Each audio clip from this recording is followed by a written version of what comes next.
Deputeti socialist Erion Braçe u paraqit këtë të mërkur në SPAK për të depozituar dokumentacion shtesë në lidhje me padinë e shpifjes që është ngritur ndaj tij për një pronë në Lushnjë.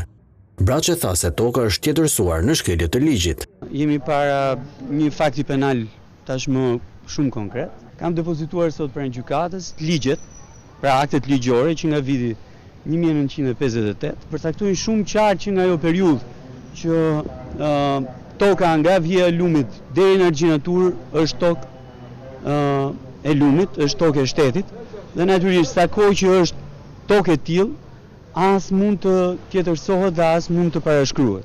Të gjithë zyrtarët e këtyre institucioneve deri kur ka ndodhur transaksioni i fundit, edhe tjetërsimi i fundit i asaj prone, natyrisht që për mua do të vjen në nënhetim, sepse kanë qenë në djeni të këtij fakti. Unë mendoj që njëri duhet bërë shembull.